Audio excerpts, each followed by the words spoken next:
বিরামহীন গর্জনে বয়ে চলেছে বিশাল জলরাশি, আছড়ে পড়ছে ১৬৭ ফুট নিচে। শত বছরের বিস্ময়ে নায়াগ্রা জলপ্রপাতের কাছে গিয়ে একবার দাঁড়ালে শরীরে জাগে শিহরণ।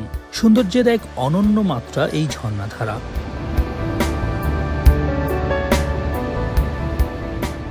নায়াগ্রা জলপ্রপাত যুক্তরাষ্ট্রের নিউ ইয়র্ক ও কানাডার অন্টারিও প্রদেশের মধ্যে অবস্থিত। একসময় এই অঞ্চল কয়েক কিলোমিটার বরফে ঢাকা ছিল।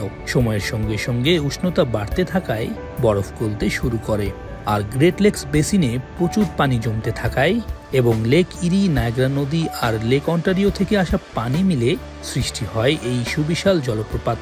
প্রতি সেকেন্ডে প্রায় ৮৫,০০০ ঘনফুট পানি বয়ে যায় নায়াগ্রায়।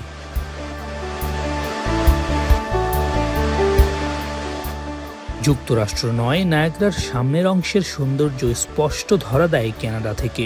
প্রতি বছর কানাডার অংশে ১,২০,০০,০০০ বেশি দর্শনার্থীকে মুগ্ধ করে এই অপার সৃষ্টি। নায়াগ্রার পর্যটন থেকে অঞ্চলটির আয় বছরে প্রায় $২০০ কোটি। এই জলরাশি আসলে শেষ নাই। এটি আমাদের জন্য, যারা এখানকার ভ্রমণপ্রিয়াসী মানুষ, তাদের জন্য এক মনোমুগ্ধকর অভিজ্ঞতা। এখানকার পরিবেশ, এখানকার নির্মলতা নিজের মনকে ছাপিয়ে যাচ্ছে। নায়াগ্রার বিশাল জলপ্রপাতের সঙ্গে বাড়তি হিসেবে দেখা মেলে রংধনুর। এখানে বেড়ানোর জন্য রৌদ্রোজ্জ্বল যে কোনো একটি দিন বেছে নিলে দর্শনার্থীদের চোখে নিশ্চিতভাবেই ধরা দেবে রংধনুর নানা রং। সুযোগ রয়েছে নৌকায় চড়ে জলপ্রপাতের নিচের অংশ ভ্রমণেরও। জুন থেকে সেপ্টেম্বর এই ৪ মাস নায়াগ্রা ভ্রমণের জন্য সেরা সময়।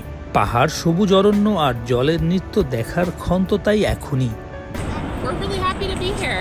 There's a lot of people around. It's a little bit cold, but the falls are so beautiful. I've already come here for like maybe 10 to 20 times. So every time I come here, I feel like it's new. I discover Niagara Falls new. The same feeling. Everything is like new.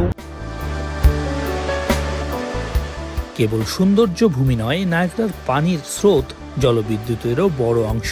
কানাডার অর্থনীতিতে তাই উল্লেখযোগ্য স্থান নায়াগ্রার।